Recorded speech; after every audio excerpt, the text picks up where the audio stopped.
Salut les gourmands! On aime se faire plaisir, n'est-ce pas? On aime les sucreries, n'est-ce pas? Mais il est aussi important de prendre un peu soin de soi, alors aujourd'hui, nous allons préparer 3 douceurs super bonnes avec une touche saine. En commençant par cette véritable merveille que tu vois à l'écran, un dessert crémeux à l'avoine, idéal pour toutes les occasions. On commence par mettre 2 tasses d'eau dans une casserole. Ici, on va ajouter de la saveur avec 2 bâtons de cannelle et aussi un bon filet d'extrait. Extrait ou arôme de vanille. On va laisser porter à ébullition à feu moyen ou moyen fort et on va le laisser dedans pendant 3 petites minutes. Ensuite, on retire la cannelle pour ne pas avoir de bâtons dans le mélange. Et on ajoute des flocons d'avoine, 100 g ou 3/4 de tasse. On ajoute et tout de suite après on mélange bien. On va remuer encore et encore pour que l'avoine absorbe l'humidité et que ça devienne une pâte plus ou moins sèche. Comme ça? Ça prend peu de temps, donc en 1 ou 2 minutes, c'est prêt. Ce que nous allons faire maintenant, c'est ajouter plus de liquide, dans ce cas du lait, également 2 tasses, 400 ml, 1 et 2, comme ça, directement dedans, pour salir le moins possible. Et la technique est la même, on continue à remuer, là on le met à feu moyen. Et rappelle-toi qu'en mélangeant, toujours sans t'arrêter, tu remarqueras que ça devient une petite crème de plus en plus épaisse. Quand tu obtiens une texture intéressante que tu pourrais déjà manger, mais que tu la veux encore un peu plus dense. C'est à ce moment-là qu'il faut ajouter l'édulcorant. Moi, je mets de l'érythritol, mais tu peux mettre celui que tu préfères. Si tu veux que ce soit plus crémeux, tu pourrais ajouter autre chose à la place de l'édulcorant classique. Eh bien, du lait concentré sucré. C'est un peu moins sain, mais honnêtement, c'est aussi délicieux. Tu le retournes encore 1 minute et regarde comme c'est crémeux. Dessert prêt, tu peux le servir dans des petites coupes individuelles et jolies comme celle-ci, en dessert, et c'est génial.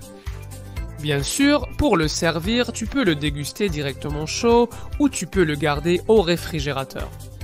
Moi, j'aime bien en prendre au petit déjeuner, ça donne beaucoup d'énergie, donc je le sers comme ça. J'attends qu'il refroidisse un peu et je vais le mettre au réfrigérateur. Comme ça, dès que je me réveille, il sera prêt à être dégusté. Avec des petites verres de cette taille, tu en obtiendras 3 ou 4. Si tu veux un format yaourt, tu en auras presque le double. Quant à moi, je préfère les grandes portions et les recettes. Bon, comme je l'ai dit, au frigo ou au réfrigérateur, dans mon cas, juste ici, sans histoire, sans me compliquer la vie. Une fois bien frais, il ne reste plus qu'à en profiter. Si tu veux le boire chaud, tu peux simplement attendre 2 ou 3 minutes pour que ça ne bout pas trop et que tu ne te brûles pas. Bon, le lendemain, c'est l'heure du petit déjeuner et je vais en profiter. Et pour cela, je vais lui donner la touche finale, qui est à la fois aromatique, savoureuse et décorative. Oui, parce que je vais profiter des qualités de la cannelle pour saupoudrer un peu de cannelle en poudre par-dessus. Regarde le plat que j'ai préparé rapidement. Parfait pour le dessert ou le petit déjeuner. Comme cette merveille a l'air appétissante, crémeux avec cette touche de cannelle qui me rend fou. Regarde, comme c'est crémeux, comme le mélange avec le lait est crémeux. Mais oui, c'est délicieux. Tu as sûrement envie d'y plonger une cuillère, non? Bien sûr, mais avant que tu ne te mettes au travail, regarde la merveille que je te présente. Maintenant, il s'agit d'un dessert. Dans ce cas, un gâteau au fromage. Ça donne envie, non? La première chose que nous faisons, c'est de préparer le moule à utiliser. Et même si le mien est en silicone et, comme tu peux le voir, fait 20 cm de diamètre. Ce que j'aime, c'est le badigeonner de beurre, pour qu'il se démoule plus facilement ensuite. Je prends et prépare la crème. C'est facile. 300 g de fromage à la crème ou à tartiner.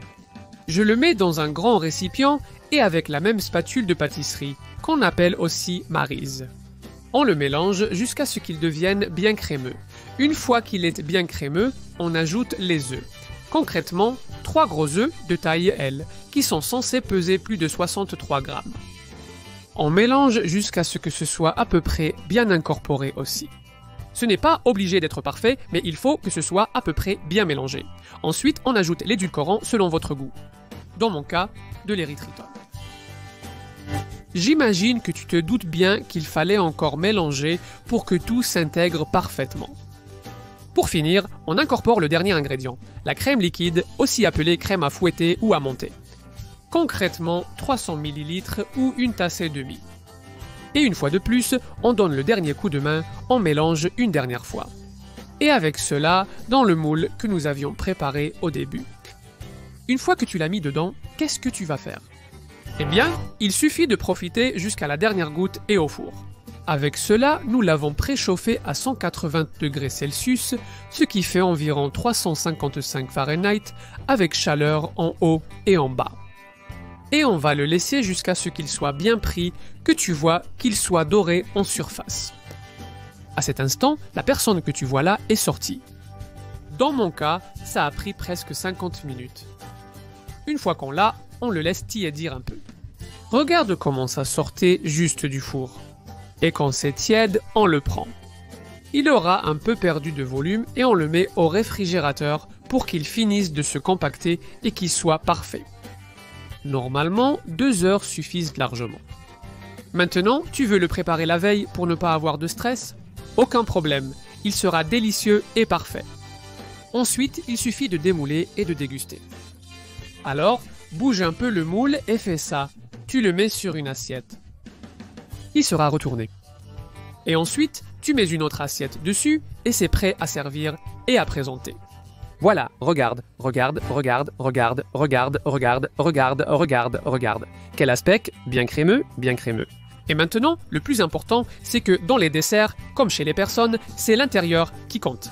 Et ne me dis pas que tu n'as pas envie d'y croquer dedans. Regarde cette coupe. Mon Dieu, je meurs! Crémeux, comme j'aime. Un dessert fantastique, idéal pour toutes les occasions. Donc, si tu as des invités, prends note. Et si tu veux te faire un petit plaisir sucré de temps en temps, tu ne peux pas passer à côté de cette merveille. Il y a de l'avoine, il y a du chocolat, et c'est délicieux. La première chose que je fais, c'est de faire légèrement griller les flocons d'avoine, environ 120 grammes ou une tasse. Il suffit de les mettre dans une poêle anti-adhésive à feu moyen jusqu'à ce qu'ils prennent une couleur légèrement dorée. Il suffit de remuer de temps en temps et d'attendre quelques minutes. Quand tu vois qu'ils foncent un peu, ils sont prêts. D'autre part, on prend un mixeur ou un robot culinaire puissant et on ajoute une tasse de fruits secs, ceux que tu préfères. Dans mon cas, un mélange varié. Et tu ajoutes ces flocons d'avoine qu'on vient de griller tout dedans. Maintenant, on va simplement fermer la machine et la faire tourner à pleine puissance. On va mélanger comme ça, en broyant pour que ce soit bien fin, et on va le laisser comme ça quelques secondes. Quand tu vois que tu as une poudre plus ou moins uniforme, tu vas ajouter un peu d'humidité. Moi, j'ajoute 3 cuillères de sucre parce que je le fais comme ça. Bien sain, bien healthy, mais tu pourrais ajouter une touche sucrée à ce moment-là si c'est ce que tu recherches. Donc, je te laisse le choix. Ajoute environ 3 cuillères de liquide en plus ou en moins. Tu refermes et tu mixes à nouveau jusqu'à obtenir une sorte de pâte plus dense. Avec ça, on va faire les barres. Pour vérifier la texture parfaite, prends-en un peu avec une cuillère et écrase. Si ça forme une sorte de biscuit que tu peux casser, comme ça veut dire que la texture est parfaite. Ensuite, tu prends et tu divises à peu près en deux cette merveille qu'on vient de préparer. Et comme ça, tu sais comment faire le montage. La moitié sera placée dans un récipient, dans mon cas, une boîte hermétique d'environ 20 cm de long sur 12 de large. Verse la moitié, comme je viens de le dire. Il ne doit pas en manquer. Parfait. Et ce qu'on va faire, c'est presser cette petite poudre magique pleine d'avoine et de fruits secs. Tu répartis uniformément et tu presses, et même après avec un verre pour que ce soit bien tassé. D'autre part, on met 100 g ou une demi-tablette de chocolat au bain-marie. Tu peux lui donner différentes nuances, simplement en utilisant le chocolat que tu préfères. Regarde, moi je vais le faire super intense, avec un chocolat à 72% de cacao et sans aucun sucre, pour faire un peu attention à moi. Tu peux utiliser le chocolat de ton choix. Pour un goût sucré, opte pour un chocolat déjà sucré. Une autre astuce efficace que je connais également. Mets la moitié avec du chocolat au lait et l'autre avec du chocolat noir ou pâtissier. c'est vraiment irrésistible. Dans une casserole avec de l'eau en dessous et la chaleur va se transmettre à celle que j'ai au-dessus. Donc petit à petit, en remuant le chocolat préalablement haché, il se transforme en une petite sauce au chocolat comme celle-ci. En un instant.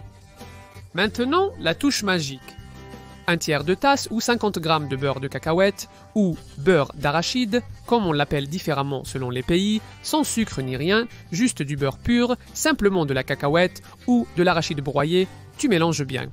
Et dès que ça fond et que ça s'intègre parfaitement, cette sauce spectaculaire sera prête. Nous allons aussi mettre la moitié du chocolat sur le moule, comme tout à l'heure. Rappelez-vous, nous avons une base avec la moitié du mélange de fruits secs et ici la moitié du chocolat par-dessus.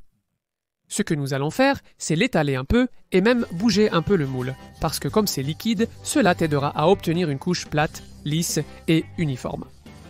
Attends quelques secondes et recouvre avec le reste de la merveille du début, ce que nous avions avec les flocons d'avoine et les fruits secs.